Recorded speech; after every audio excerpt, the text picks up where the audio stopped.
Magandang buhay sa lahat. Bakit nga po ba nakapakadelikadong bumili ng durian sa panahon na tag-bagyo katulad nito? Nadali ito.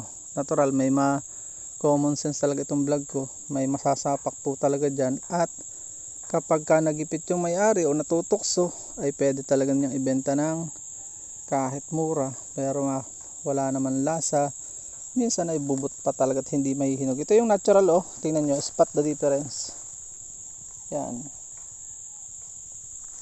Para hindi po ako mutokso at may identify ko yung laglag, bawal po yung ibenta mga kagri, huwag kayo mutokso. Pwede po yung ibenta kung nasa 75% na yung nakuha nyo, 25 na lang natitira. Pero wag nyo rin, yan antayin nyo yung matanggal ito. Napakasama po niyang ibenta. Ito, yan Pag natanggal po yung tangkay na yan, pwede nyo ibenta. Kung mahihinog, amoyin nyo, tuktokin nyo kung magulang. Ito parang pwede ito. Tinamba ko lang dyan, ay hinigin ko siya. Hindi ko siya bebenta, pangkain na lang. Nakakahiya sa bibili. Yan nabulok na. Ibig sabihin, hindi nagkamoy. Parang may amoy. Ibig sabihin, nabubulok. Ibig sabihin, hindi siya mahihinog, hindi makakain. Nakakaawa naman po ang bibili, babayad po ng tama, So, ganyan, bagyong opong pa lang po ito. May darating pa daw. Jesus name, huwag ka nang pumarito, si Paulo. Ayaw ka namin dito sa aming bayan, sa aming bansa. So, yun po, ay bigyan ko lang kayo ng idea sa aking mga kagri na natutokso. Maawa naman po kayo sa ating mga kababayan na babayad ng tama. Kaya nasisira po ang industriya ng durian sa pagbebenta ng yung nga pong pag-uusapan natin sa susunod, yung pinipitas versus laglag, ay iba talagang pag-usapan natin sa susunod na vlog. By the way, bago tayo maghiwala, bago ako magpaalam pansamantala sa vlog na ito, ay nais kong i-alok sa inyo yung aking karanasan sa pag-YouTube for 5-6 years experience. Kung gusto nyo matuto sa aking karanasan, may bumili po nito ng 2019 sa Rodel Natis channel na napakagalante at napaka-supportive na subscriber. Try nyo po siya. Susuportahan niya kayo basta sinabi nyo from Brother Eric po kayo. Ayun po.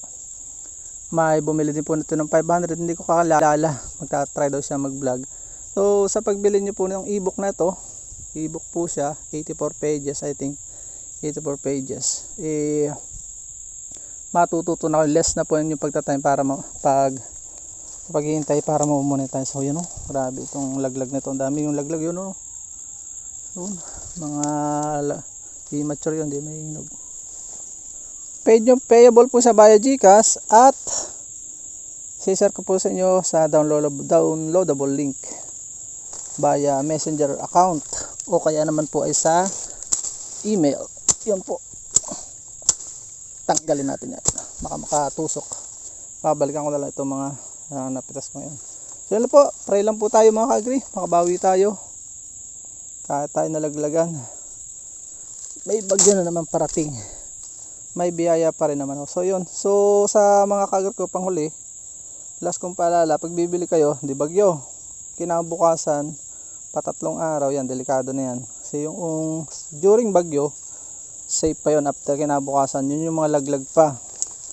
Pero yung mga kita nyong yung palatandaan pag may tangkay, may tangkay na pinagputulan, ganyan, huwag lang tinapyas ang gulok, safe po yan. Naway nabigyan ko kayo ng kaalaman. So paalam po, samantala sa susunod natin naling mga video. Please support all Filipino vloggers. Pakita natin sa mundo ng kakasapon lahing Pilipino. Babay muna po. Ito yung aking basket, aking bangkat.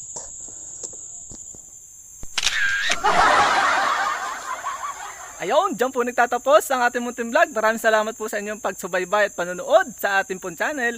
Kung bago pa lamang po kayo napadpad sa channel na ito at mahilig kayo sa ganitong klase mga upload, huwag nyo na po kalimutang mag-subscribe at i-hit ang notification bell para updated po kayo sa upcoming nating videos. Sana po magkita-kits po tayo sa susunod nating mga vlogs. Maraming salamat po. May God bless you all. Mabuhay. God bless the Philippines. Bye-bye muna po.